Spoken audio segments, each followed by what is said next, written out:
My name is Ephraim Diaz, and I'm pastor of Cedar Avenue Baptist Church. Mi nombre es Ephraim Díaz, soy pastor de la Iglesia Bautista Cedar Avenue. And I'm going to pray before we get started. Vamos a orar, hermanos. Padre, gracias, Señor, por este día que nos das, por todas tus muchas bendiciones que hemos recibido. Te damos gracias. Tú eres el Dios nuestro, Jehová de los ejércitos. Grande es tu nombre, poderoso, glorioso, maravilloso, majestuoso es tu nombre. Por eso, Padre, no nos cansamos de alabarte y decirte quién eres tú. Y Padre, ahora ponemos en tus manos el mensaje de esta mañana, que tú seas el intérprete de tu palabra. Porque la Biblia es la voz de Dios. Es como tú hablas a tu pueblo. Habla a tu pueblo. Habla a aquellos que estarán escuchando el mensaje en esta mañana. Habla a sus corazones. Usa mis labios como instrumento en tus manos. Siempre te daremos a ti toda honra y toda gloria. En el nombre bendito de Jesucristo. Amén, amén, amén. The title of the message this morning is A Personal Revolution. I have 3 points in the message this morning. The first point is his purpose was changed. That's the Apostle Paul. Second, his perspective was changed. And third, his personality was changed. El título del mensaje en esta mañana es una revolución personal. Voy a hablar del apóstol Pablo. Tengo 3 puntos. El primer punto es su propósito fue cambiado. Segundo, su perspectiva fue cambiada. Y tercero, su personalidad fue cambiada. For years, psychologists have been saying that it is impossible to change a person. They say that you can rearrange an individual's environment, you can adjust his ambition and goals, you can give him an education, but you can never really change him. Humanly speaking, that theory may be very sound, but in the spiritual realm, it is absolutely false.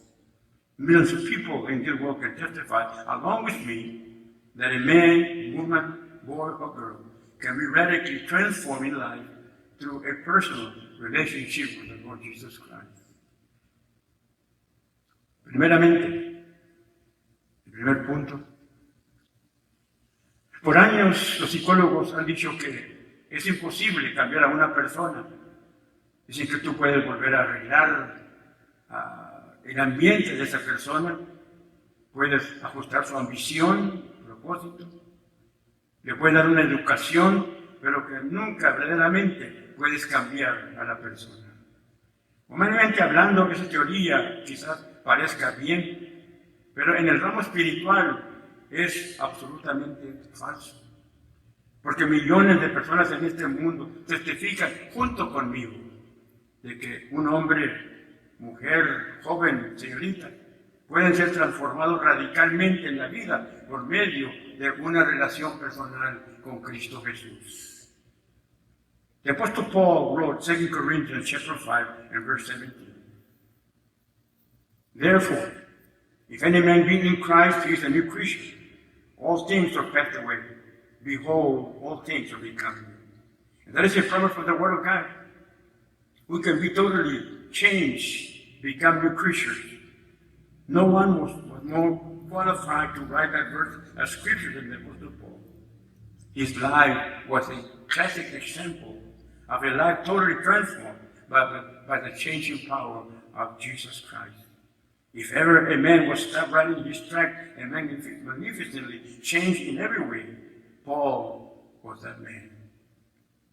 El apóstol Pablo escribió en 2 Corintios, capítulo 5, versículo 17, y dijo, de modo que si alguno está en Cristo, nueva criatura es. Las cosas viejas pasaron, he aquí todas son hechas nuevas. Esa es la promesa de la palabra de Dios. Somos totalmente cambiados. Somos nuevas criaturas en Cristo.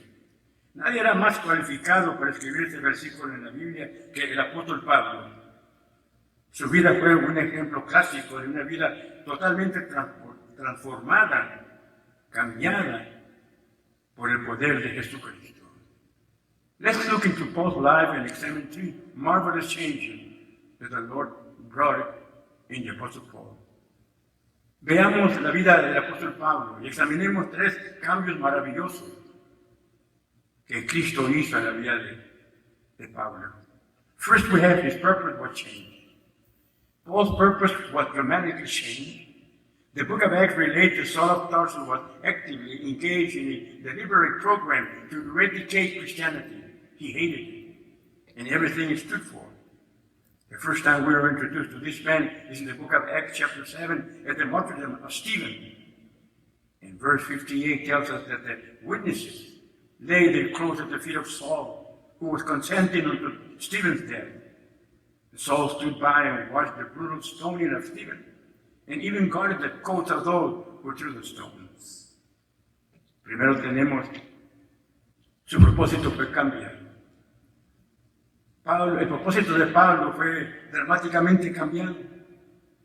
El libro de Hechos relata que Saulo de Tarso estaba activamente comprometido en un programa intencional de erradicar el cristianismo, odiaba el cristianismo y todo lo que significaba. La primera vez que somos introducidos a este hombre es en el libro de Hechos, capítulo 7, en el martirio de Esteban. Versículo 58 nos dice que los testigos ponían sus ropajes a los pies de Saulo, que estaba consentiendo en la muerte de Esteban. Saulo estaba viendo cómo aquellos hombres brutalmente apedreaban a Esteban y aún guardaba sus ropajes de aquellos que tiraban las piedras a Esteban. But the next chapter, Saul became more aggressive. Chapter 8 and verse 3 of the book of Acts says that Saul made havoc of the church, entering to every house and hating men and women, committed them to prison. He became the chief persecutor of the early church, and like many of the Jewish religious leaders of the first century, Saul was engaged by the claims of the new Christians that Jesus was the Messiah, that this man Jesus could be considered divine was to Saul nothing less than blessing, and his anger increased his zeal and fervor in persecuting believers in this new sect. En el siguiente capítulo, Saulo ahora es más agresivo. Hechos capítulo 8, versículo 3 dice, y Saulo asolaba la iglesia y entrando casa por casa arrastraba a hombres y mujeres y los entregaba en la cárcel.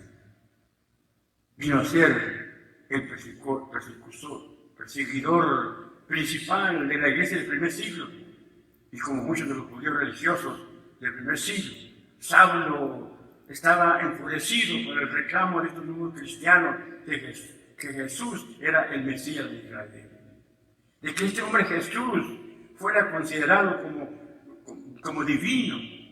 Era para Saulo nada más que blasfemia, y en su enojo se aumentaba su celo y fervor en perseguir a los cristianos de esta nueva secta. But one day his whole being was shaken, got hold of him, and out on a highway leading to Damascus, Saul was arrested by the Lord himself. And while traveling along the road, Saul was suddenly blinded by a light that surrounded him. In the book of Acts chapter 9, verses 4 and 5, we read, and he fell to the earth and heard a voice saying unto him, Saul, Saul, why persecutest thou me? And he said, who art thou, Lord? And the Lord said, I am Jesus, whom you persecute. Pero un día su ser fue trastornado, cambiado. Dios tomó a Saulo en el camino hacia Damasco y fue detenido por el Señor Jesucristo. Saulo caminaba por el camino hacia Damasco Y Saulo de repente fue cegado por una luz que lo rodeaba. Y en el libro de Hechos, capítulo 9, versículos 4 y 5, dice Dios en su palabra, y cayendo en tierra oyó una voz que le decía, Saulo, Saulo, ¿por qué me persigues? Y él dijo, ¿quién eres, Señor?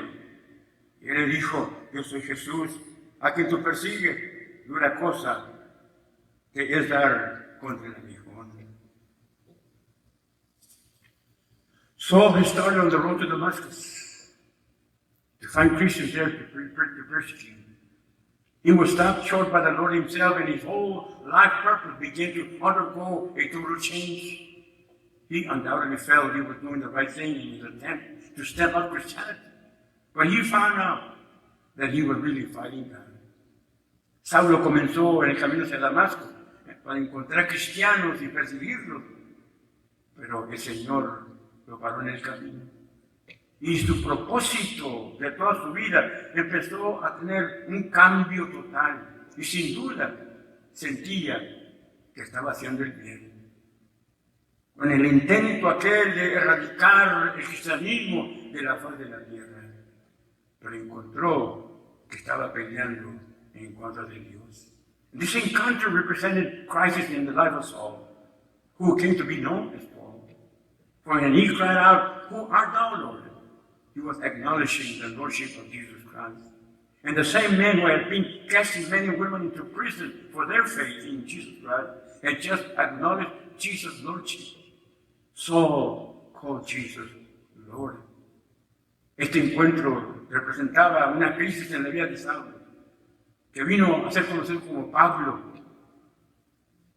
porque cuando él dijo, ¿quién eres, Señor?, estaba reconociendo el señorío de Jesucristo. Este mismo hombre que había estado poniendo hombres y mujeres en la cárcel por su fe en Jesucristo, ahora reconoce el señorío de Jesús. Y Saulo le llama a Jesús Señor. Just read through the book of Acts to see the effect of Paul's ministry. Wherever he went, he started a new church. He won people to faith in Jesus Christ. He preached, he was persecuted, stoned, and even left for dead because of his testimony for Jesus Christ. So, he had a new purpose in life. Este encuentro representa la crisis en la vida del apóstol Pablo. Leemos sobre este libro de los Hechos y vemos el efecto del ministerio de Pablo. Donde quiera que él iba, comenzaba una iglesia. Ganaba a la gente para Cristo, predicaba, fue perseguido, fue apedreado, fue dejado por muerte por su testimonio en Cristo Jesús. Saulo tenía un nuevo propósito en su vida. And second, his perspective was changed. Saul had a new perspective. He saw things differently from that moment on. A flash of light had blinded his eyes. He could not see at all for some time. And I believe that was God's way of showing Saul that he had always been blind spiritually. That flash of light may have blinded Saul's physical eyes, but it opened his spiritual eyes. Segundo, tenemos su perspectiva que ha cambiado. Saulo tenía una nueva perspectiva. Miraba las cosas diferentes desde el momento en su encuentro con el Señor. Un resplandor de luz cegó sus ojos. No podía ver por un tiempo. Y yo creo que esa fue la manera en que Dios quería darle a conocer a Saulo de que siempre había estado ciego espiritualmente. Este resplandor de luz cegó los ojos físicos de Pablo, pero le abrió sus ojos espirituales. Consider for a moment the background of this man. Saul was a Jew born in Asia Minor in the city of Tarsus. He had received the finest education possible in his days under the famous scholar Gamaliel. He was a Pharisee, belonging to the strict Jewish sect, holding rigidly to the law of Moses. In his letter to the believers in Philippi, Paul writes in Philippians chapter 3, verses 3 and 6. He said, circumcised the 8th day of the stem of Israel, of the tribe of Benjamin, Hebrew of the Hebrews, studying the law, a Pharisee, touching the righteousness which is in the law, blameless. Consideremos por un momento el fondo de este hombre. Saulo era un judío, nacido en el Asia Menor, en la ciudad de Tarso. Había recibido su mejor educación posible de su tiempo bajo el famoso erudito Gamaliel. Era un fariseo que pertenecía a la secta más estricta de los judíos. Se guardaba rígidamente en la ley de Moisés. Pero en su carta a los hermanos de Filipo, da una lista de sus credenciales y nacionalidad. Y dice él en Filipenses capítulo 3, versículos 6 al 5, circuncidado al 8º día del linaje de Israel, de la tribu de Benjamín, hebreo de hebreos, en cuanto a la ley, fariseo, en cuanto a celo, perseguidor de la iglesia, en cuanto a la justicia que es en la ley, irreprensible. En esta carta, Pablo da su lista de sus credenciales y su nacionalidad. Do you see Paul's perspective before he was saved? He looked at things from a human perspective.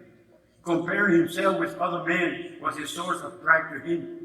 He was like the Pharisee the Lord Jesus spoke of in Luke chapter 18, in verses 11 through 12. And he said, God, I thank thee that I am not as other men are, extortioners, unjust, adulterers, or even as this publican. I fast twice in the week. I give tithe of all that I possess. From a human perspective, Saul of Tarsus had much to be proud of. His education, his heritage, his family, his knowledge of the law, and strict adherence to it were all the kinds of things other men looked up to him. Podemos ver la perspectiva del apóstol Pablo antes de ser salvo. Él miraba las cosas de una perspectiva humana, comparándose a sí mismo a otros hombres, era fuente de orgullo para él. Era como el fariseo que habla Jesús en el capítulo 18 de Lucas, versículos 11 y 12, que se paraba en el templo y decía, el fariseo puesto en pie oraba consigo mismo de esta manera, Dios, te doy gracias porque no soy como los otros hombres, ladrones, injustos, adúlteros, ni aún como este publicano. Ayuno 2 veces a la semana, doy diezmo de todo lo que gano. De una perspectiva humana. Saulo de Tarso tenía mucho por qué ser orgulloso. Su educación, su nacionalidad, su familia, su conocimiento de la ley, observancia estricta, eran las cosas que los hombres veían a Pablo. But there was one thing that Saul, like the Pharisee in the temple, he could not see his own sin with all the spiritual and material benefit Saul had. He could not see his need for salvation. But the Lord changed that. The Apostle Paul gained a deep awareness of his sin and weakness. And God gave Paul a special reminder in 2 Corinthians chapter 12 and verse 7. Paul calls it a thorn in the flesh. The messenger of Satan to buffet me, lest I should be exalted above measure. 2 Corinthians chapter 12, verse 7. We do not know exactly what it was, but it was some kind of infirmity that kept Paul perpetually aware of his weakness. Hay una cosa en Pablo, como el fariseo en el templo, no podía ver su propio pecado. Todos los beneficios espirituales, materiales que Saulo tenía, él no podía ver su necesidad para salvación, pero el Señor Jesucristo cambió todo eso. El apóstol Pablo ganó un conocimiento hondo de sus pecados y su debilidad. Y Dios le dio a Pablo un recuerdo especial Dice 2 de Corintios 12, 7, y para que la grandeza de las revelaciones no me exaltase desmedidamente, me fue dado un aguijón en mi carne, un mensajero de Satanás que me abofetee para que no me enaltezca sobremanera. No sabemos exactamente qué era, pero sabemos que era una clase de enfermedad que guardaba a Pablo siempre consciente de su debilidad. Paul asked the Lord 3 times to remove that thorn in the flesh, but the Lord answered to him, and he said, 2 Corinthians chapter 12, verse 9, my grace is sufficient for thee, for my strength is made perfect in weakness. As a result, Paul said that he would most gladly glory in his infirmity. His perspective had been changed. Before he had looked at himself and seen his strength, but now he saw his sin. Before he had looked at himself and seen wisdom, but now he saw weakness. Pablo le pregunta al Señor 3 veces que quitase ese aguijón de su carne. Pero el Señor le contestó en 2 de Corintios, capítulo 12, versículo 9, y me ha dicho, bástate mi gracia, porque mi poder se perfecciona en la debilidad. Por tanto, de buena gana me gloriaré más bien en mis debilidades, para que repose sobre mí el poder de Cristo. Como resultado, Pablo dice que de buena gana se gloriaba en sus enfermedades. Su perspectiva había sido cambiada. Antes él se veía a sí mismo y miraba su fuerza, pero ahora ve su pecado. Antes veía en sí mismo su sabiduría, pero ahora mira su debilidad. Then near the end of his life, he wrote to Timothy in 1 Timothy chapter 1 and verse 15. Christ Jesus came into the world to save sinners, of whom I am chief. Do you see how Paul's humility developed as the awareness of his own sin grew? He began as a proud Pharisee, denying any need, and arrested by the Lord and confronted with his own sin. He was given the office of apostle. But he saw himself as the least of the apostles. Then he saw himself as less than the least of saints. Then he saw himself as the chief of sinners. What a wonderful change of perspective. Podemos ver ahora la humillación de Pablo, cómo se desarrolla en su conocimiento de su propio pecado. Comenzó como un fariseo orgulloso, negando toda necesidad, detenido por el Señor y confrontado con su propio pecado, se le dio el cargo de apóstol. Pero se veía a sí mismo como el menor de los apóstoles, y luego se miraba a sí mismo menos que el más pequeño de todos los santos. Después se miraba a sí mismo como el pecador principal. ¡Qué cambio tan más glorioso del apóstol Pablo! And then third and last, we have his personality was changed. Consider Saul's personality. Before his dramatic encounter with the Lord Jesus on the road to Damascus, by nature he was obviously an intense man. He was a man of almost fanatical convictions. Those things were true of him, even after his conversion. Even so, there was a noticeable difference between the personality of Saul of Tarsus and the personality of Paul the Apostle. His intense conviction and almost fanatical zeal made him violent. He was a persecutor. He was cruel. He was vicious. Y tercero, por último, tenemos su personalidad fue cambiada. Consideremos la personalidad de Saulo. Antes de su encuentro dramático con el Señor Jesucristo en el camino hacia Damasco, por naturaleza era obviamente un hombre intenso, era un hombre fanático de convicción. Esas cosas fueron una verdad aún después de su conversión. Y aún así, había una diferencia notable entre la personalidad de Saulo de Tarso y la personalidad de Pablo el apóstol. Su convicción intensa y su celo fanático casi lo hace violento al apóstol. Era un perseguidor, era cruel, era vicioso. Can you imagine the scene at the stoning of Stephen? When he was being brutally stoned, he prayed for forgiveness for his persecutors. His face shone with a sense of peace of God. As he was dying, he showed only peace, no fear. He was confident. He was fully surrendered to the Lord Jesus. And only the coldest kind of person could stand by and watch Stephen die and not be touched by his faith and gentleness and the confident, compassionate way in which he died.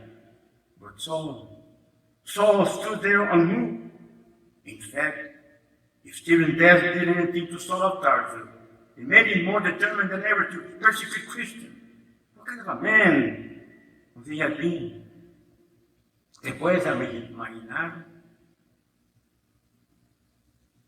En la escena, cuando están apedreando a Esteban, estaba siendo brutalmente apedreado Esteban y estaba orando por aquellos, que Dios diera el perdón a aquellos que le perseguían. Su rostro brillaba con un sentir de paz con Dios y al morir enseñaba solamente paz, no temor. Estaba confiado. Estaba rendido totalmente al Señor Jesucristo. Y solamente una persona con un corazón duro podía estar viendo la muerte de Esteban y no ser tocado por su fe, su ternura, su confianza, su manera compasiva en que él murió. Pero Saulo permanecía impasible ante la muerte de Esteban. Y si la muerte de Esteban hizo algo en el apóstol Pablo, lo hizo más determinado que nunca de perseguir a los cristianos. ¿Qué clase de hombre era este? ¿Qué clase de hombre era Saulo de Tarso? When Saul of Tarsus encountered the Lord Jesus, all that changed.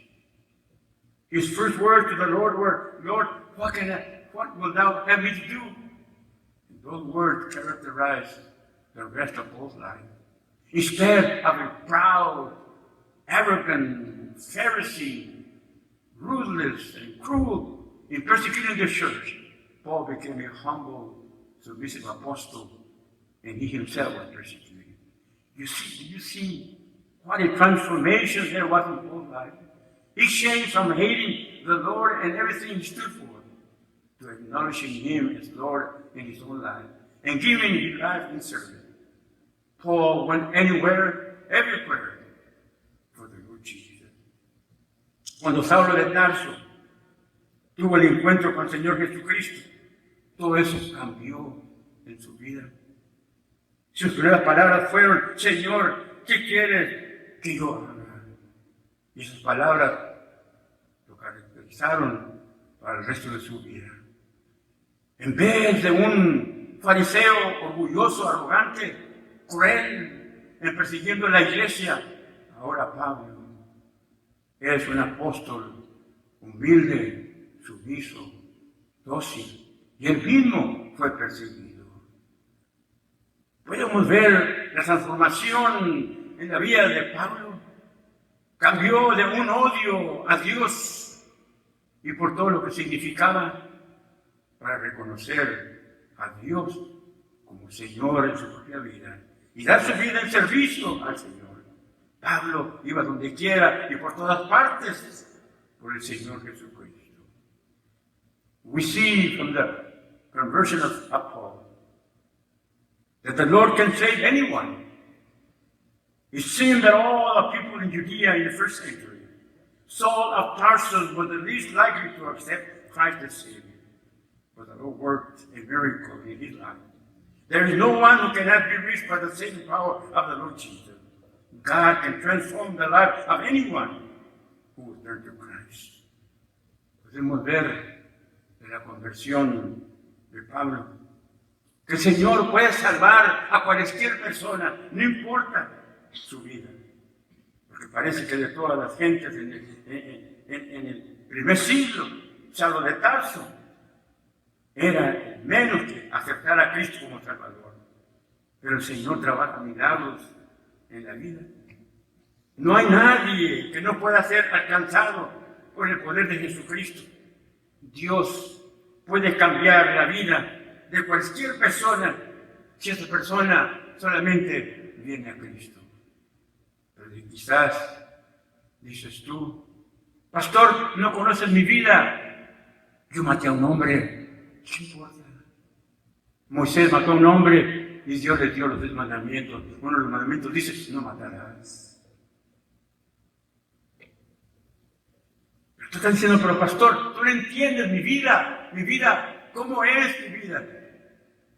No importa cómo sea tu vida. Si solamente tú vienes a Cristo, recíbelo en tu vida. Y puedes oír testimonios de muchos creyentes, cómo Dios cambió, trastornó sus vidas y les dio una vida nueva en Cristo Jesús. Fuera de Cristo no hay nada, solamente in Cristo. And finally, Saul of Tarsus needed salvation. So do you and I. Saul was a student and teacher of the Scripture. He was a strict follower of the law. He had dedicated his life to religion, but he was not saved. Puedes tener religión, pero no puedes ser salvo. No has tenido un encuentro personal con Cristo en tu vida. Dice la Biblia que si tú abres tu corazón, Dios abre la puerta de tu corazón para que Él entre a ti y te dé una vida nueva. Dice Dios en su palabra, el Señor Jesucristo, he aquí yo estoy a la puerta y llamo. La puerta de tu corazón. Si abres tu puerta de tu corazón por fe y lo recibes en tu corazón.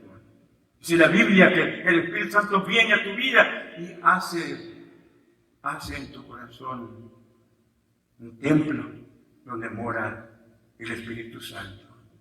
Dice la Biblia que entonces tú eres una persona que ahora le pertenece a Cristo. Cristo es la única resolución para todo problema, para todo aquel que quiera hacerlo y venir a los pies de Cristo. Dice la Biblia que Dios te dará vida eterna. Y tú estás aquí en esta mañana, estás escuchando este mensaje, no conoces a Cristo. Yo te invito a que lo recibas. Recibe al Señor en tu corazón. Déjalo que Él venga y te dé una vida nueva en tu vida. I'm going to pray the sinner's prayer now. If you're here this morning, you listen to the program this morning, I'm going to pray the sinner's prayer. And if you want to pray with me this prayer. Lord, I'm a sinner. I have disobeyed you. I have broken your commandments. I believe that Jesus died for me and rose from the dead for me. I believe that in his life, in death, and resurrection, my sins can be forgiven. Please, Lord, forgive me of all my sins. I confess Jesus as my Savior and Lord. Come into my life. Let your Spirit control me forever. Thank you for your forgiveness, for accepting me into your family, and granting me eternal life. In Jesus, I pray. Amén. Si quieres recibirlo ahora, ora conmigo estas palabras. Y di de esta manera, Señor, he pecado, te he desobedecido, he quebrado tus mandamientos. Yo confieso que Jesucristo murió por mí, resucitó de entre los muertos por mí. Yo confieso que en su vida, muerte y resurrección, mis pecados son perdonados. Señor, perdóname todos mis pecados. Confieso a Jesús como mi Señor y Salvador. Ven a mi vida, que tu Espíritu muere en mí para siempre. Gracias por tu perdón y por recibirme en tu familia y por darme vida eterna en Cristo Jesús. Amén, amén, amén.